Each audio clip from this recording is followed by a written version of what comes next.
किताबें हमारे जीवन की सबसे अच्छी साथी होती हैं। जब भी हमें उनकी आवश्यकता होती है वो हमारे लिए उपलब्ध होती हैं। किताबें हमारी आसपास की दुनिया को समझने, सही और गलत के बीच निर्णय लेने में हमारी मदद करती हैं। वो हमारे आदर्श, मार्गदर्शक या सर्वकालिक शिक्षक के रूप में भी हमारे जीवन में शामिल होती हैं। इसलिए अपने जीवन में किताबों को मित्र और शिक्षक अवश्य बनाएं। सुप्रभात, मैं हूं प्रतिबिंब शर्मा। सबसे पहले नजर गतिविधियों पर। 50,000 से ज्यादा नियुक्ति अभ्यर्थियों को प्रधानमंत्री नरेंद्र मोदी आज प्रदान करेंगे नियुक्ति पत्र। सरकारी विभागों और संगठनों के नव नियुक्त अभ्यर्थियों में नियुक्ति पत्र मिलने के समाचार से खुशी का माहौल। भारत मंडपम में आज G20 यूनिवर्सिटी कनेक्ट फिनाले कार्यक्रम। संकाय सदस्य और भागीदार विश्वविद्यालयों के कुलपति लेंगे हिस्सा। देश भर के हजारों छात्र कार्यक्रम से जुड़ेंगे लाइव। प्रधानमंत्री नरेंद्र मोदी करेंगे संबोधित। विदेश मंत्री एस जयशंकर ने संयुक्त राष्ट्र प्रमुख गुटेरेस से की मुलाकात। अंतर्राष्ट्रीय वित्तीय संस्थानों में सुधार के लिए संयुक्त राष्ट्र प्रमुख की मजबूत प्रतिबद्धताओं को सराहा। G20 के लक्ष्यों पर विभिन्न देशों के विदेश मंत्रियों से भी की मुलाकात।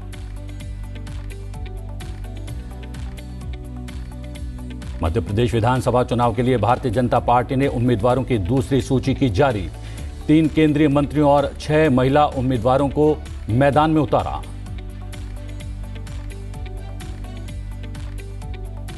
एशियन गेम्स 2023 के दूसरे दिन भारत को 2 gold medal. 10 metre men's rifle team ने गोल्ड पर जमाया कब्जा। महिला क्रिकेट टीम ने फाइनल में श्रीलंका को हराकर क्रिकेट में भी भारत को दिलाया स्वर्ण पदक।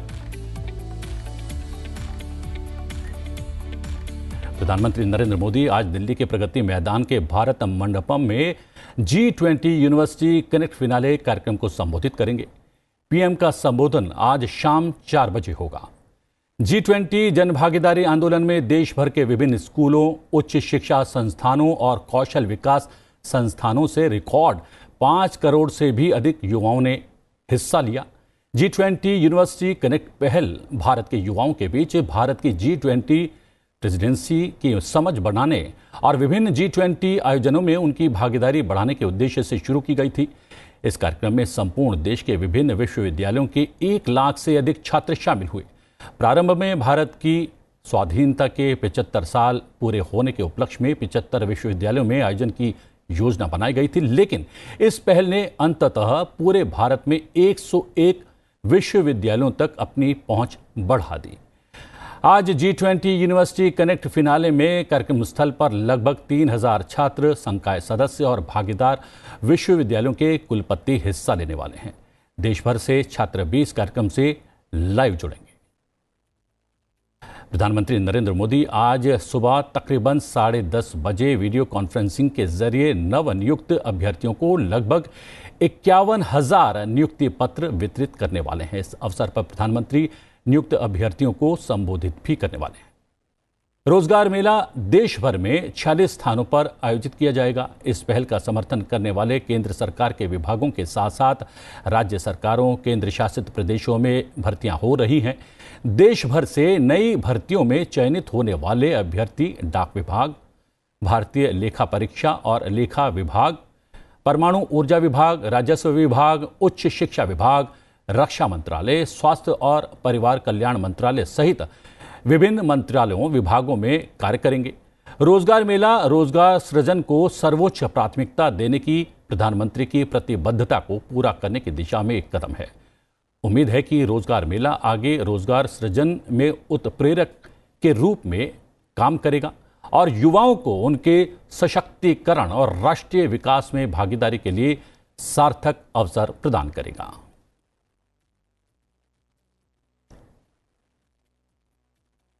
मध्य प्रदेश विधानसभा चुनाव के लिए बीजेपी ने 39 उम्मीदवारों की अपनी दूसरी सूची जारी कर दी है। दूसरी सूची में बीजेपी ने दिग्गजों को मैदान में उतारा है। बीजेपी ने मध्य प्रदेश में 9 सांसदों को विधानसभा चुनाव में उतारा है। कृषि मंत्री नरेंद्र सिंह तोमर, गगन सिंह कुलस्ते, प्रहलाद सिंह पटेल, गणेश सिंह, राकेश सिंह, रीति पाठक और सांसद उदय प्रताप सिंह भी इनमें शामिल है। बीजेपी महासचिव कैलाश विजयवर्गीय को भी चुनाव मैदान में उतारा गया है। कैलाश विजयवर्गीय इंदौर 1 से चुनाव लड़ेंगे। बीजेपी ने दूसरी सूची में 6 महिलाओं को भी विधानसभा चुनाव का उम्मीदवार बनाया है। हम बता दें आपको, 9 सांसदों को विधानसभा चुनाव के मैदान में उड़ाया गया है। जी हां, कृषि मंत्री नरेंद्र सिंह तोमर, फग्गन सिंह कुलस्ते मैदान में हैं। गणेश सिंह, राकेश सिंह, रीति पाठक और सांसद उदय प्रताप सिंह का नाम भी उम्मीदवारों की सूची में शामिल है। इस बीच राजस्थान बीजेपी की परिवर्तन संकल्प यात्रा के समापन कार्यक्रम को संबोधित करते हुए प्रधानमंत्री नरेंद्र मोदी ने महिला आरक्षण बिल और सनातन पर लगातार हो रहे हमलों के मुद्दों पर कांग्रेस और गठबंधन दलों पर निशाना साधते हुए कहा कि इनके राज्यों में महिलाओं और सनातन धर्म पर लगातार हमले हो रहे हैं। महिलाओं के आरक्षण का भी ये लोग लगातार विरोध कर रहे हैं। साथियों, आज देश के अलग अलग राज्यों में औद्योगिक विकास नई ऊंचाई पर है। राजस्थान में भी निवेश बढ़े, यहां नए कारखाने लगे, नई फैक्ट्रियां लगे, ये बहुत जरूरी है। लेकिन जहां कदम कदम पर करप्शन हो, जहां लाल डायरी में काली करतूतें हो, हर कोई कट और कमीशन में व्यस्त हो, वहां कौन पैसा लगाना चाहेगा, कौन पूंजी निवेश करेगा? जहां सरेआम गला काटने की घटनाएं हो और सरकार मजबूर हो, ऐसे वातावरण में निवेश कैसे हो सकता है? ये साधारण अपराध नहीं है। ये कांग्रेस की वोट बैंक की तुष्टीकरण की नीति का परिणाम है। जब कांग्रेस सरकार आतंकियों पर कार्रवाई के बजाय उन पर मेहरबान हो, जब कांग्रेस सरकार अपराधियों को खुली छूट दे रही हो, तो फिर कानून का खौफ कैसे रहेगा, किसमें होगा? इसलिए आज राजस्थान की पस्त कानून व्यवस्था की बहुत बड़ी भुक्तभोगी हमारी माताएं, बहनें, बेटियां हैं। जो सरकार बहनों बेटियों को सुरक्षा और सम्मान का जीवन तक नहीं दे सकती, उस सरकार का जाना तय है। केंद्रीय गृह मंत्री अमित शाह आज अमृतसर में उत्तर क्षेत्रीय परिषद की बैठक की अध्यक्षता करने वाले हैं। उत्तर क्षेत्रीय परिषद में पंजाब, हरियाणा, राजस्थान, हिमाचल प्रदेश, केंद्र शासित प्रदेश दिल्ली, जम्मू कश्मीर, चंडीगढ़ और लद्दाख शामिल हैं। परिषद की 31वीं बैठक में भाखड़ा व्यास प्रबंधन बोर्ड, पंजाब यूनिवर्सिटी से संबद्धता, प्रधानमंत्री ग्रामीण सड़क योजना के तहत सड़कों के निर्माण, पुनर्गठित राज्यों के बीच जल बंटवारा, बुनियादी ढांचे के विकास सहित विभिन्न मुद्दों पर चर्चा की जाएगी। इसमें कहा गया है कि भूमि अधिग्रहण, पर्यावरण और वन मंजूरी, उड़ान योजना के तहत क्षेत्रीय संपर्क सहित क्षेत्रीय परिषद के आपसी हितों से जुड़े मुद्दों पर भी चर्चा की जाएगी। विदेश मंत्री एस जयशंकर ने संयुक्त राष्ट्र प्रमुख गुटेरेस से मुलाकात की। एस जयशंकर ने इस मुलाकात के बाद कहा कि वो अंतर्राष्ट्रीय वित्तीय संस्थानों में सुधार के लिए संयुक्त राष्ट्र प्रमुख की मजबूत प्रतिबद्धताओं की सराहना करते हैं। विदेश मंत्री एस जयशंकर ने भारत की G20 अध्यक्षता, सतत विकास लक्ष्य एजेंडा और अंतर्राष्ट्रीय वित्तीय संस्थानों के सुधार पर चर्चा करने के लिए संयुक्त राष्ट्र महासचिव एंटोनियो गुटेरेस से मुलाकात की। सतत विकास लक्ष्य हासिल करने में प्रगति की कमी और अधिक संसाधनों और वित्त पोषण की आवश्यकता चर्चा के प्रमुख बिंदु रहे। एस जयशंकर ने यूक्रेन में युद्ध और काला सागर अनाज पहल सहित द्विपक्षीय संबंधों और क्षेत्रीय मुद्दों पर चर्चा करने के लिए अन्य विदेश मंत्रियों से भी मुलाकात की। भारत का लक्ष्य संयुक्त राष्ट्र में और G20 अध्यक्ष के रूप में अपनी स्थिति का उपयोग व्यापक वैश्विक दक्षिण के मुद्दों का प्रतिनिधित्व करने के लिए करना है। विभिन्न मंत्रालय और विभागों में सहायक सचिवों के रूप में तैनात वर्ष 2021 बैच के 182 भारतीय प्रशासनिक सेवा अधिकारियों के एक समूह ने राष्ट्रपति भवन में राष्ट्रपति द्रौपदी मुर्मू से मुलाकात की। राष्ट्रपति ने अधिकारियों को संबोधित करते हुए कहा कि उनका सेवा अधिकार, भूमिका और दायित्व किसी भी अन्य सेवा से अलग हैं।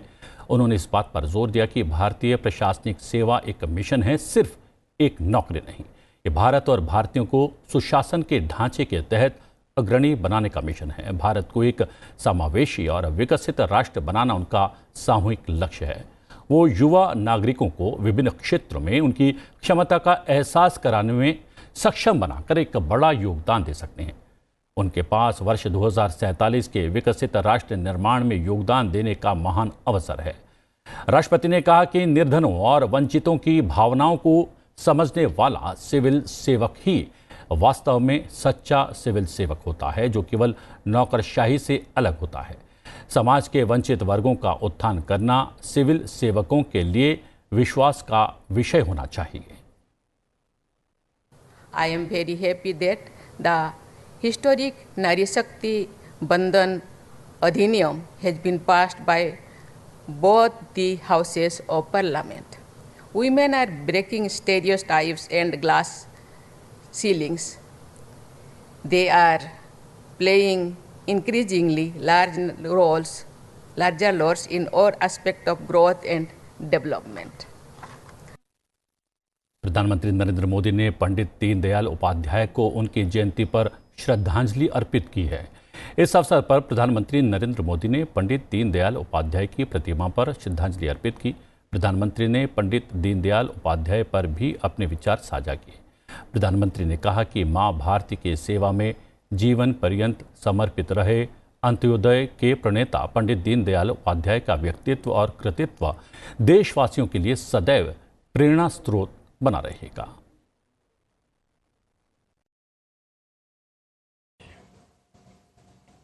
ये प्रतिमा दीनदयाल जी द्वारा दिए गए एकात्म मानव दर्शन की प्रेरणा बनेगी। ये प्रतिमा हमें हमारे अंत्योदय के संकल्प की याद बार बार दिलाती रहेगी। ये प्रतिमा इस बात की भी प्रतीक बनेगी कि हमें देश में राजनीतिक शुचिता को हमेशा जीवंत बनाए रखना है।